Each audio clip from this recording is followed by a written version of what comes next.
Thank you for joining us for the final webinar in our four-part webinar series. While the series is designed as a connected learning journey, each webinar can also stand on its own. Whether you've joined us for one or all four, we're glad you're here. Before I talk about how inquiry supports teachers in redesigning their classroom instruction, I'd like to share a little bit about the Knowles Teacher Initiative. Since 1999, we've supported math and science teachers who are working to improve education for all students. Our Teaching Fellows program supports early career high school math and science teachers in building lasting expertise and leadership skills. The Knowles Academy offers professional learning opportunities created and facilitated by teachers, along with tailored services for schools and districts. Together, we're building a strong, connected community of educators. Today, we're excited to engage with you in your own professional learning by sharing aspects of our work. My name is Ayanna Perry, and I'm the Director of Outreach and Dissemination at the Knowles Teacher Initiative. I'm excited to share how we're thinking about collaborative practitioner inquiry as a tool for helping teachers redesign their classroom instruction and teaching practice. This webinar is interactive and can be completed independently or with a small group.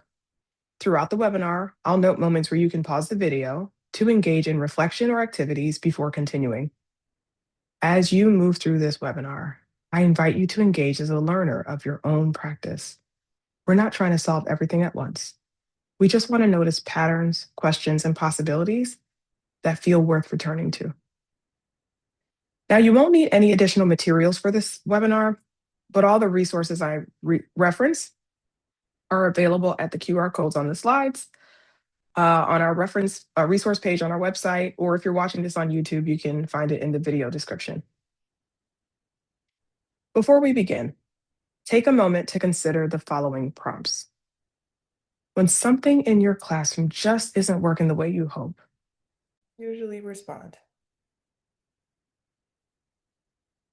Just. What evidence are you drawing on as you redesign your practice? Welcome back. I hope your reflection got you thinking about how you make sense of your teaching practice and how you approach instructional change over time. During this webinar, we'll explore how we have used collaborative practitioner inquiry to support early career math and science teachers in investigating their practice and using what they learn to redesign classroom instruction. I'll also share how engaging in inquiry cultivates teacher leadership and contributes to collective learning about the work of teaching. I'll begin by walking through what collaborative practitioner inquiry looks like in practice for teachers in our fellowship. I'll highlight outcomes of this approach using teacher examples, and I'll close by inviting you to consider how this might work in your own context. Since our inception, we've been working to support teachers in finding ways to assess and redesign their classroom practice. As students and the world they're preparing for continue to evolve, teachers' classroom practice must evolve as well. We've learned that when teachers engage in the profession from a learner stance, they also develop as teacher leaders. Taking up a learner stance means approaching teaching with curiosity, open-mindedness, and a willingness to seek out other perspectives in order to improve education for all students. We believe that these are important habits of mind that teacher leaders develop through collaborative practitioner inquiry. You can find out more about how inquiry supports these habits of mind at this QR code, which is a blog that talks a bit more about this topic. Now, curiosity, open-mindedness, and seeking out other perspectives are hallmarks of the way that Knowles staff engage in the work of teacher support, which is why our approach to inquiry and learning about your classroom has evolved over time. We initially explored lesson study, but found it difficult to sustain across the varied context of the teachers we support. We have teachers in every kind of classroom, all across the nation, private, public, charter, online, in person. And so lesson study was a challenge when everyone was coming from their own site and had different flexibility of curriculum. So that led us to collaborative practitioner inquiry, an approach that teachers use to study their own classroom while learning alongside colleagues and generating knowledge from their practice. Today, our fellowship work positions collaborative practitioner inquiry, equitable instructional practice, and teacher leadership as distinct and deeply interconnected. We understand this work as situated within math and science teaching and learning, where questions of access, representation, and opportunity matter, particularly for students and communities that have historically been underrepresented or underserved in these fields. Within this framework, practitioner inquiry is explicitly focused on improving outcomes for each and every student. At the same time, teacher leadership is enacted through making practice public. That is, sharing the range of inquiry outcomes with colleagues to support collaborative learning and broader change. In this way, collaborative practitioner inquiry is necessary for teachers to inform their decisions and about how to redesign their classroom instruction. And it also reflects a broader shift in how we view knowledge and leadership in teaching. Teachers are positioned as knowledge generators, and inquiry becomes a component of teacher leadership development. Now, I mentioned earlier that when teachers engage in inquiry, they're also developing habits of mind that impact the ways they go about the work of teaching and learning. These habits of mind are the outcome of teachers engaging in these 7 practices of collaborative practitioner inquiry. While the practices guide our curriculum development and the activities that fellows engage in, the habits of mind really represent a shift in approaches to the work of teaching and learning, whether they're in a formal data conversation or not, because let's face it, all conversations are data conversations. And when we consider that, we're better positioned to learn with and from one another. Now, while we share longer definitions of each practice with fellows to support their understanding of these ideas, what I'll share today are reflection questions that are associated with each practice. The QR code on this slide links to a blog that introduces the idea of inquiry and habits of mind more broadly. Feel free to pause the webinar to take some time to read the practices and the associated questions on the next 2 slides. Take any notes about questions or wonderings that you have about what I'm about to share. The first practice, setting a course for inquiry, you might wonder, what is my hope for this inquiry? The second practice, asking inquiry questions, you might think, do I have an answer in mind as I ask this question? The practice of evolving as critical friends, who am I asking to be a critical friend to me at this time and why? And when we think about collecting data, how much data do I need to proceed with my inquiry process? When we think about analyzing data, how does my data challenge or reinforce problematic stereotypes for my students? Determining and acting on implications. What does taking action mean in the context of this question? And finally, making inquiry public. Why do my findings matter for me, my students, my classroom, or my school?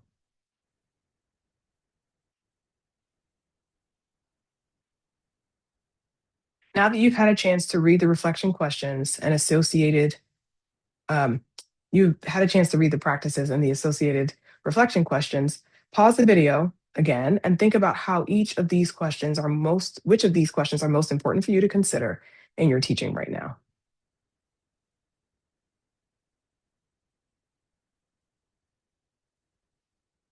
Thanks for taking the time to reflect on the questions that are most important for you to consider for your practice. Next, I'll share how we structure inquiry early in the fellowship. While components of the structure change, the main experiences remain the same, and these components form the basis of the ways that teachers engage in learning with us and with each other. We also think these are useful components to support the learning of all teaching practice. This image shows the collaborative inquiry cycle we use with fellows at the beginning of the fellowship. Early in the fellowship, we present fellows with a unifying, overarching question, and we ask them to find their way into it based on their context. Then they're asked to reflect on their own experiences related to that question. Then they're invited to engage with readings or other resources produced in the field to gain additional perspectives. Then they gather classroom data connected to the focusing question, and they analyze that data with other teachers using a protocol to generate knowledge about that focus area. Now, before I talk a little bit more about this structure, I want to take a brief moment to explain why we use protocols. Because in many education settings, protocols get a bad rap. They are seen as restrictive, boring, even a tool for exclusion or assimilation. We have heard that feedback and want to share why we still use them.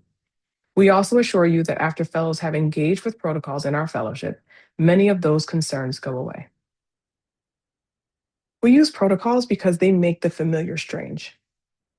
It's an opportunity for new perspectives to be raised, for fellows to uncover gaps or assumptions that might be in their work, and for them to raise questions about what their data might be telling them. It's an opportunity to hear all voices and ideas. Protocols are structured to protect time for each person to share their thinking, to elevate all ideas through active listening, and it emphasizes equity of voice in the process. It is an opportunity to slow down. Much of the work of teaching is speeding up to be able to assess what a student understands or what's the best way to make changes, and protocols are really an invitation to slow down. It's protected time for a group to dig into an idea, to invest in one another's learning, and to do it from a place not of judgment, but of noticing and wondering. And finally, it's an opportunity for fellows to expand their thinking and learning. They get to generate knowledge about their practice. And that way, protocols become less of a tool and more of a way of thinking when you're engaging in a conversation about classroom data. We ultimately see protocols as a tool that supports increased vulnerability, which is necessary for beginning and veteran teachers to feel comfortable opening up their practice to others. So, in year one, fellows inquire into doing.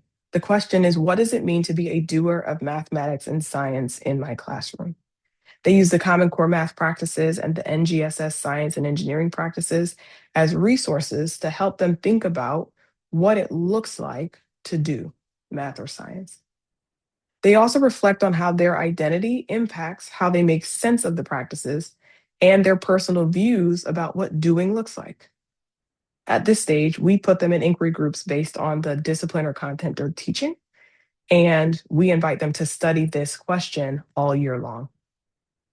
If you want to think more about what it means to do math and science, you can access this blog that offers a perspective on doing.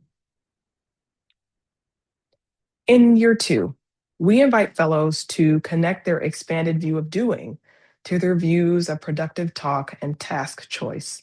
The inquiry question is, what is the relationship between talk, task, and doing in my classroom? This is an opportunity for them to reflect on their use of talk during tasks that they engage in the fellowship. And we give them excerpts from these books, Answers to My Biggest Questions About Teaching Secondary Math, and Answers to My Biggest Questions About Teaching Secondary Science, as resources to help them reflect on the tasks they choose and what productive talk looks and sounds like for them. We also invite them to think about how their ideas might differ from the ones that their students have. At this stage, they choose their own inquiry group, but it's still based in discipline or the content that they're teaching. During year three, fellows investigate equitable instruction through group work. Their question is, in what ways am I developing equitable teaching practices in my classroom?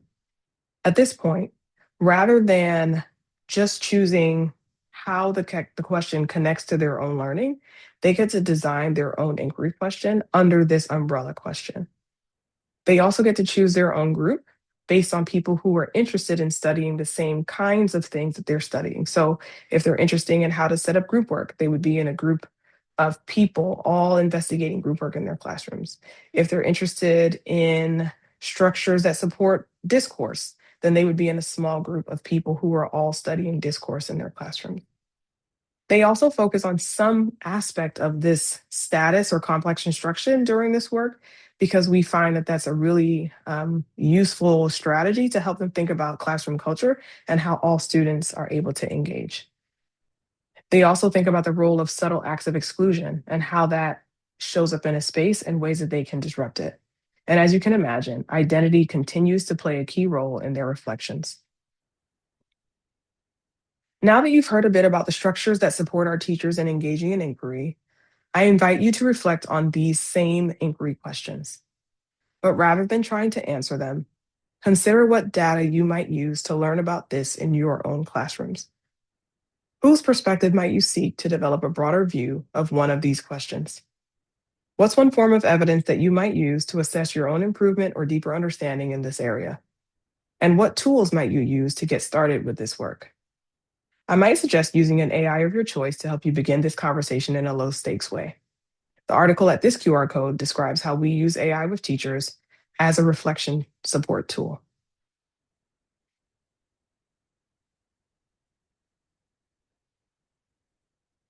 Thanks for taking some time to reflect. As you were thinking about ways to study your practice, you might also have been wondering how you could engage in this work sustainably. That's something we think about in our work with fellows as well, because teacher leadership development must be sustainable in order for teachers to continue to learn and lead from the classroom. Now, while this is still an area of inquiry for us, there are some structures that we employ to support our fellows. One of the most important resources we have is our community.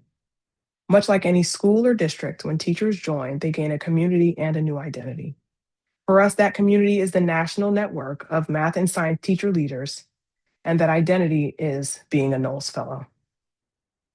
Fellows not only have access to a network of teachers who can provide varied supports, they also have access to inquiry coaches and teacher leader mentors whose sole purpose in the fellowship is support them in learning sustainable ways to engage in the work of teaching and inquiry.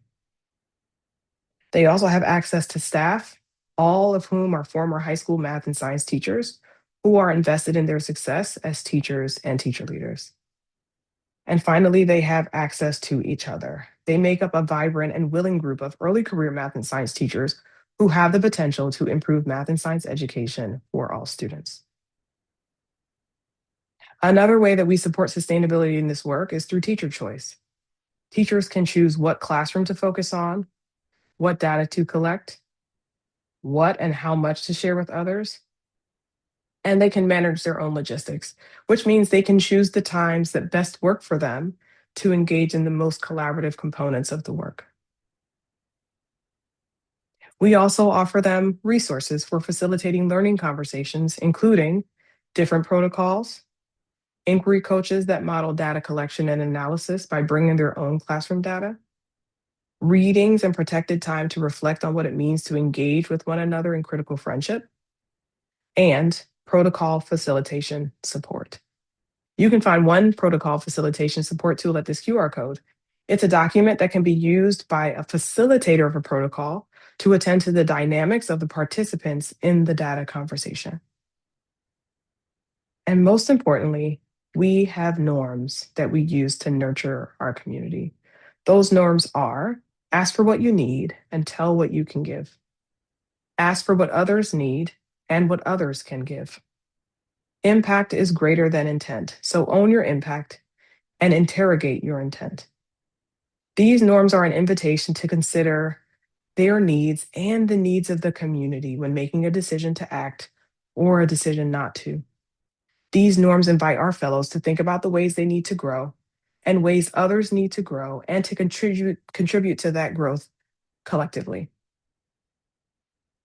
Now that you've heard about some of the ways we support sustainability during inquiry in the community, I'd like you to pause the video to think about the teacher communities you're a part of and how you're investing in the growth of others and how others are investing in you. As you think about the choices you make to support your professional growth, are there some choices that you can make that support a sense of sustainability and rejuvenation in your practice?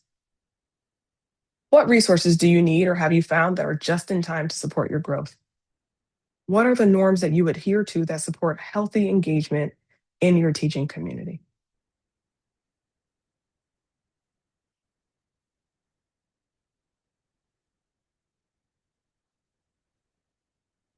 Thanks for taking some time to think about the aspects of your community that can contribute to your sustainable engagement and inquiry to improve your practice. Now that you've learned about the inquiry structures, I'd like to share some of the outcomes of our work. Some of these outcomes happened quickly and others took more time to mature. These outcomes include knowledge that fellows have generated, self-directed learning that they engage in, school-based initiatives that impact their schools, and knowledge that they share more broadly through publication. All of these outcomes were possible because of the inquiry stance that fellows apply to the work of teaching and learning.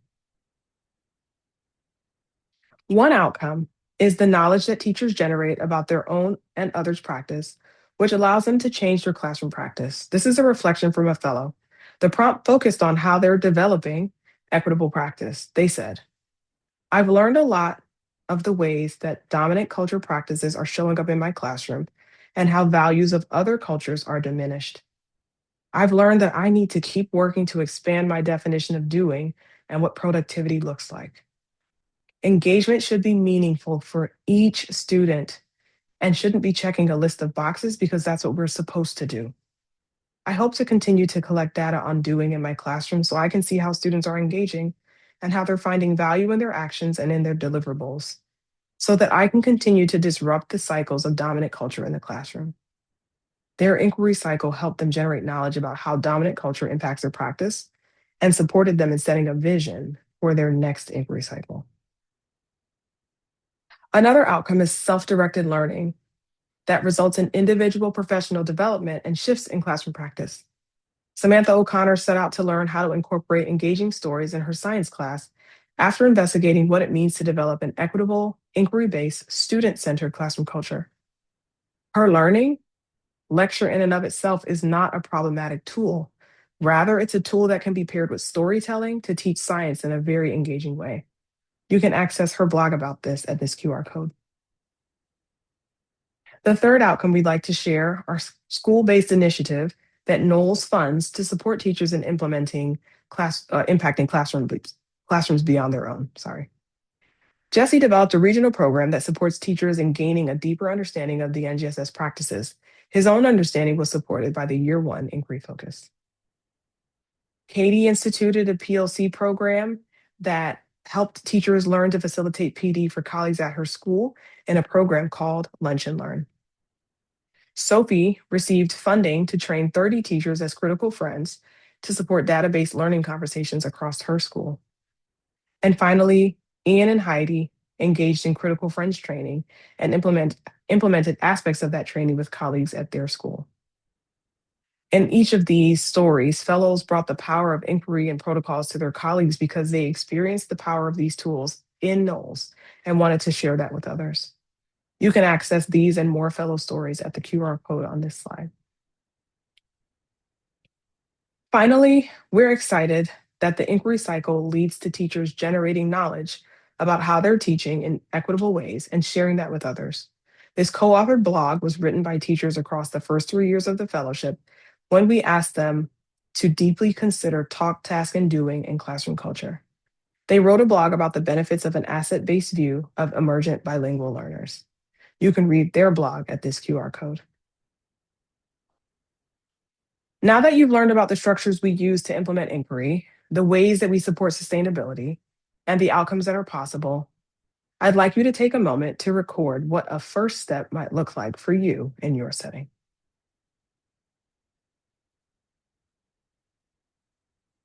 One potential first step could be you deciding to share your teaching practice with others by submitting an idea or an article to Kaleidoscope, our teacher journal. This QR code takes you to the Write for Us page.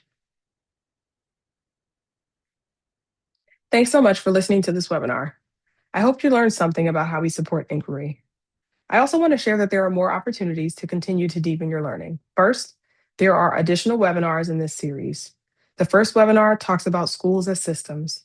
The second talks about beginning collaborations with colleagues. And the third takes viewers through a quick inquiry cycle, supporting them in using their learnings to improve their instruction. I hope you'll take some time to listen. You can also learn about other professional learning opportunities we provide, including online courses and in-person events, by visiting the Knowles Academy page on our website. Please feel free to follow us and connect with us or me on LinkedIn. And thank you so much for participating in this webinar, and we hope you have a great day.